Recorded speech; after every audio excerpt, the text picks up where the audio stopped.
est actuellement 13h30. Donc, d'emblée, juste avant l'adoption de l'ordre du jour, je souligne la présence avec nous de M. Marc-André Pallé, qui est notre secrétaire trésorier adjoint, bien ça, et qui est avec nous aujourd'hui pour faire la présentation du rapport financier au 31 décembre 2023.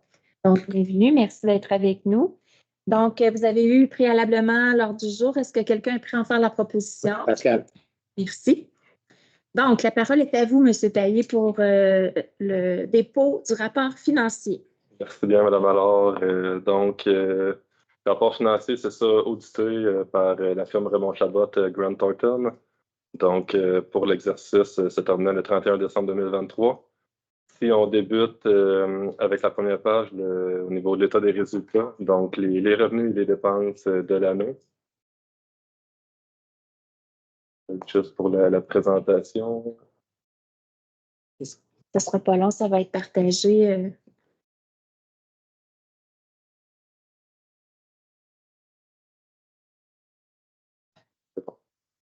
Donc, la deuxième page pour l'état des résultats.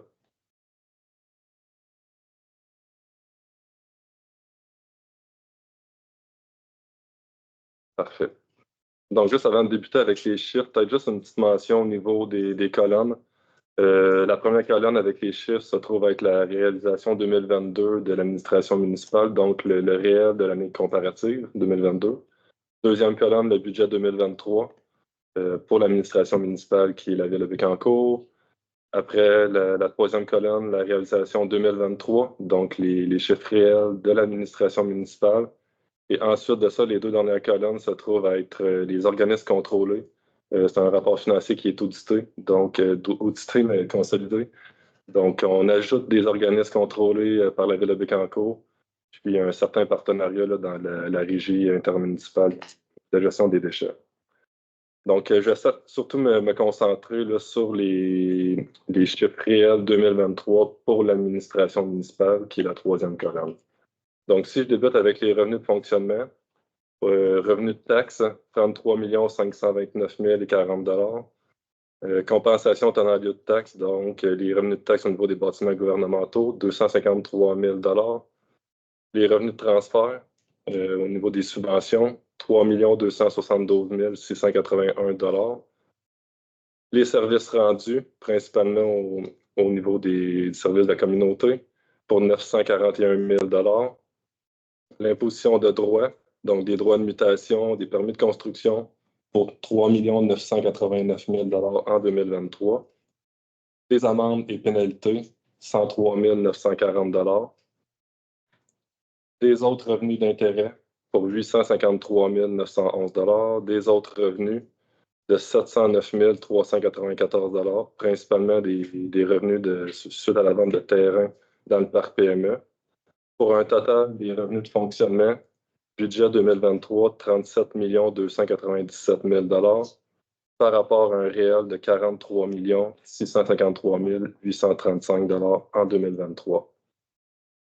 Si je poursuis avec les revenus d'investissement, revenus de transfert, donc de subventions reliées à l'investissement, 1 208 000 $. Des autres revenus pour des contributions des promoteurs, 2 034 000 $. Et des autres revenus de subvention, 142 059 $, pour un total de revenus de 47 39 586 $. Ensuite, au niveau des dépenses, donc des charges, l'administration générale pour 2023, 6 121 000 $. La sécurité publique, 4 389 000 $. Au niveau des transports, 6 386 000 $. L'hygiène du milieu, 5 536 000 $. Santé et bien-être, 93 000 $. L'aménagement, urbanisme et développement, 2 742 000 $. Loisirs et culture, 3 727 000 $. Frais de financement, 1 623 505 $. Et des frais d'amortissement des immobilisations corporelles de 5 718 000 $, ce qui fait un total des charges budgétées qui était de 37 784 000 $. versus un réel de 36 339 000 ce qui fait un excédent de l'exercice avant la conciliation à des fins fiscales de 10 700 000 568. 10 700 000 568. Donc, si je poursuis à la page suivante, juste pour poursuivre avec la conciliation à des fins fiscales, donc si je recommence avec l'excédent de l'exercice qu'on a vu plus tôt, 10 700 000 on soustrait le revenu d'investissement de 3 385 000 Par la suite, la conciliation à des fins fiscales, donc tout ce qui a trait aux immobilisations corporelles, l'amortissement des immobilisations corporelles de 5 718 000 Par la suite, des produits de cession dans l'année et des gains sur cession de 8 249 un reclassement de 243 562 pour la présentation des terrains destinés à la revente. Nous avons en dessous le coût des propriétés vendues pour les terrains destinés à la revente de 189 109 et le même reclassement que j'ai mentionné plus tôt de 243 562. Par la suite, nous avons un remboursement sur prêt de 11 207 Et au niveau du financement, le financement à long terme des activités de fonctionnement, donc ici, c'est des frais d'émission sur la dette de 155 000 des remboursements de la dette à long terme, donc le rachat de capital, 3 988 000 Au niveau des affectations, pour le financement des projets et règlements à partir du budget de fonctionnement, soit les activités d'investissement de 7 250 184 L'excédent accumulé, on a une partie qui est non affectée, une partie affectée, donc 679 000 et 1 720 000 Les réserves financières et les fonds réservés, donc entre autres le fonds de roulement qui est inclus de 521 000 Des dépenses constatées à taxer, soit l'amortissement des frais d'escompte, 78 607 ce qui fait un excédent de fonctionnement de l'exercice à des fins fiscales pour 2023 pour un montant de 3 950 287 On peut aller à la page suivante au niveau des activités d'investissement.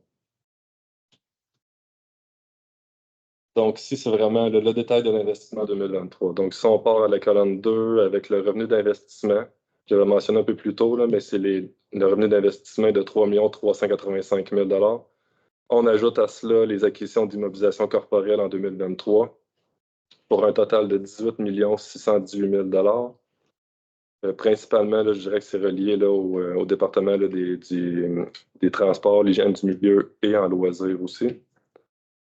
Nous avons la participation dans un regroupement de placement en assurance de 46 390 Le financement à long terme des activités d'investissement, donc un financement par obligation, par emprunt, de 9 510 000 Les affectations en activité de fonctionnement, donc qui provient du budget de fonctionnement de 7 250 000 Et on a financé le restant des projets en investissement par les excédents non affectés, 705 685 par l'excédent affecté de 816 000 et les réserves financières, qui est le fonds de roulement, 59 891 ce qui fait un excédent d'investissement à la fin de l'année de 3 064 053 Et on poursuit à la page suivante avec la situation financière au 31 décembre 2023. Donc, vraiment une photo là, de la ville au 31 décembre. Au niveau des actifs financiers, nous avons la trésorerie équivalente de trésorerie, donc les comptes en banque et dépôts à terme pour 8 905 000 Des débuts donc des taxes ici municipales à recevoir, TPS, TVQ entre autres, des subventions pour 16 288 000 des prêts pour 165 000 des placements de portefeuille, 88 000 et des autres actifs financiers pour 565 000 ce qui fait un total des actifs financiers de la ville pour 26 12 560 Au niveau des passifs financiers, donc les emprunts temporaires de 4 500 000 au 31 décembre, les créditeurs et charges à payer donc des comptes à payer de fournisseurs, des dépôts de garantie, entre autres, 6 684 000 des revenus reportés, 926 000 une dette à long terme de 60 179 000 et des passifs au titre des avantages sociaux futurs reliés au régime de retraite pour 51 000 Suite à cela, les actifs non financiers, donc des immobilisations corporelles, 154 391 000 les terrains qui sont destinés à la revente, donc 358 000 des stocks de fournitures pour 496 000 et des autres actifs non financiers, je dirais que c'est des frais payés d'avance ici pour 449 000 On se trouve à décortiquer par la suite l'excédent accumulé au 31 décembre toujours. Donc, on a une partie qui se trouve à être non affectée de 6 521 000, une partie affectée 4 201 000, les réserves financières 1 344 000 des dépenses constatées à taxer 30 362 le financement des investissements en cours 2 832 000 et le total des investissements nets dans les immobilisations pour 100 162 526 Donc, ici, c'était vraiment le bilan, la situation financière de la Ville au 31 décembre. Ici, on termine à la page suivante avec l'endettement net de la Ville, toujours au 31 décembre. Donc, si je débute avec l'administration municipale, donc on a juste mentionné ici avant que c'est l'endettement net qui est consolidé. Donc, si on commence avec la Ville, la dette envers la Ville au 31 décembre, c'est 60 608 000 Suite à cela, on a des projets à financer, donc des projets et des règlements à financer pour 8 518 000 Nous avions des autres sommes comprises dans l'excédent accumulé de 23 000 des débiteurs des subventions affectées à la dette à long terme de 5 472 000 ce qui fait un endettement net total de l'administration municipale de 63 630 000 et 772 63 630 772 Suite à cela, vu que c'est consolidé, on se trouve à ajouter il y a une dette dans la zone des corporations de 1 482 000 on a une quote-part par la suite au niveau de la MRC de 49 801 ce qui fait un endettement total net consolidé de 65 162 953 Je ne sais pas s'il y aurait des questions à distance ou... Dans la salle. Donc, merci pour votre présentation, M. Taillé. Merci bien. Il est très clair. Et le document est partagé sur le site Internet de la Ville, à tout le moins avec la séance publique d'aujourd'hui. Parfait. Un grand merci. Merci beaucoup. Est-ce que j'ai un proposant pour... Ah non, c'est un dépôt de document. Pas besoin de proposant. Donc, maintenant, au point urbanisme et environnement, je souligne la présence de notre directeur du service de l'urbanisme, M. Ghislain Barry. Bonjour, M. Barry. Bonjour, Madame la mairesse. Bonjour tout le monde. Donc, on poursuit avec les demandes de permis, notamment pour le règlement 491 concernant les PIA. Et la première demande est en lien avec le 2475 avenue Nicolas Perrault. Oui. La demande de permis est afin d'autoriser le remplacement du toit de tôle par un toit de bardeau d'asphalte de couleur brun mission. Le comité consultatif d'urbanisme recommande l'émission de ce permis, sans condition. Est-ce que vous êtes en accord avec cette demande? Merci, M. Lamotte. Point 3.2 pour une demande maintenant au 625 avenue Godefroy.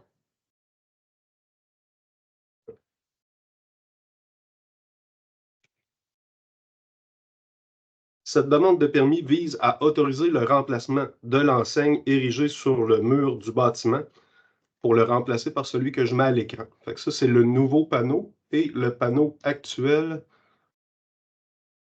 c'est celui-là.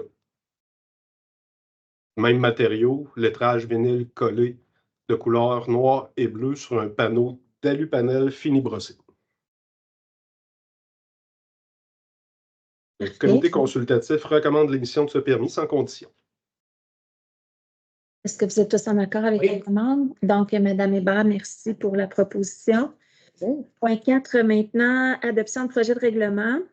Premier projet, c'est le règlement modifiant le règlement de zonage numéro 334 afin d'interdire dans une partie des zones C01, 149, 151 et 154, là où les classes d'usage bi- et trifamiliales et multifamiliales pour une partie des terrains ayant frontage sur le boulevard Bécancour, nous sommes dans le secteur Gentilly. Exactement. Pour mieux situer le projet de règlement qui est adopté aujourd'hui suite à l'avis de motion du 8 avril, c'est le secteur entre l'avenue des Aigles et des Constellations, mais incluant l'immeuble situé à l'est de l'avenue des Constellations, le tout sur une profondeur de 40 mètres de part et d'autre de l'emprise du boulevard Bécancour. Parfait. Donc, l'avis de motion a été donné à la dernière séance. Comme M. Barry l'a mentionné, est-ce que quelqu'un a fait la proposition? Annie. Merci. Au point 4.2 maintenant, c'est un règlement modifiant le numéro 491 qui est relatif au plan d'implantation et d'intégration architecturale et au règlement de zonage numéro 334. Oui, ce règlement a pour but d'assujettir le territoire d'application au sujet des PIIA, plan d'intégration et d'implantation architecturale, pour les immeubles ayant frontage sur le boulevard Bécancour, dans le secteur qui est identifié à l'écran, et 2 propriétés sur Hirondelle au nord du boulevard Bécancour. Est-ce que j'ai un proposeur? Oui, Pascal. Merci. Et finalement, pour le règlement maintenant modifiant le règlement numéro 554 concernant les normes de construction, d'utilisation et d'entretien des équipements d'aqueduc et d'égouts et les normes sur les rejets au réseau d'égouts pour les surfaces imperméables. Oui, ce règlement a pour but de ne pas assujettir les surfaces imperméables, incluant le agrandissement à l'article sur la rétention des eaux pluviales qui se trouve en totalité dans la zone agricole permanente et à plus de 500 mètres d'un périmètre urbain. C'est l'adoption finale du règlement. Les ingénieurs de la ville ont constaté qu'à cette distance du périmètre urbain, les surfaces imperméables n'avaient pas d'incidence sur les réseaux municipaux. Parfait. Est-ce que vous êtes tous en accord avec le règlement? Quelqu'un a fait la proposition? Léon. Donc, Annie, merci. Merci, M. Barry, pour votre participation à cette séance. Merci, ça fait plaisir. Bon après-midi. Merci. Maintenant, pour le greffe et les affaires juridiques, toujours dans l'adoption de règlement, le point 6.1, il s'agit d'un règlement décrétant une dépense et un emprunt de 1 470 000 pour le prolongement du réseau d'égouts domestiques sur un tronçon du boulevard Bécancour. Nous sommes à l'est du village de Gentilly. Donc, le règlement, comme son titre l'indique, a vraiment pour but de financer les travaux qui seront réalisés l'automne prochain et l'emprunt sera d'une durée de 20 ans. Est-ce que j'ai quelqu'un pour en faire la proposition? Merci. Donc, je rappelle que la grande majorité des propriétaires ont été rencontrés et sont en accord avec ce règlement. Au point 6.2 maintenant, règlement relatif à l'exercice du droit de préemption sur le territoire de la ville de Bécancour. Le règlement a pour but de permettre à la ville d'acheter en priorité un immeuble ou un terrain d'intérêt afin d'y réaliser des projets au bénéfice de la communauté. L'avis de motion a été donné lors de la dernière séance. Est-ce que quelqu'un est prêt à en faire la proposition? Léon. Merci. Au point 7 maintenant, convention de bail entre la Ville de Bécancour et Mme Nadine Robillard pour la location du local qui est situé au 8655 boulevard Bécancour. On est dans le secteur Bécancour. En fait, il s'agit du bâtiment là, qui est situé sur le terrain des loisirs ici à Bécancour. Et Mme Robillard va prendre le relais pour offrir un service de crèmerie durant la saison prochaine. Merci beaucoup, Mme Hébert. Est-ce que vous êtes tous en accord avec cette résolution? Merci. Maintenant, gestion des talents. Il s'agit d'une résolution pour la signature d'une lettre d'entente la lettre d'entente numéro 6, en fait, avec le syndicat des employés de la ville de Bécancour. Est-ce que j'ai une proposition? Merci. Au point 9, une résolution, cette fois-ci pour l'embauche d'un employé temporaire contractuel au poste de trésorier. En l'occurrence, il s'agit de Mme Carole Lemaire, qui entrera en fonction cette semaine, à raison de 3 jours semaine. Donc, M. Toussaint, oui, merci beaucoup. Et Mme Lemaire sera une employée contractuelle là, durant l'absence de la directrice des finances. Finalement, point 10, période de questions. Donc, n'ayant pas de questions, juste avant de terminer, j'indique à tout le monde, en fait, que le 3 juin prochain, à la séance régulière, il y aura présentation du rapport de la mairesse en lien justement avec le dépôt du rapport financier que nous venons tout juste d'avoir. Donc, je vous invite à y participer. Donc, c'est ce qui met fin à notre séance. Est-ce que quelqu'un fait la proposition pour la levée de la séance? Yasmine. Merci beaucoup. Donc, bonne fin de journée tout le monde.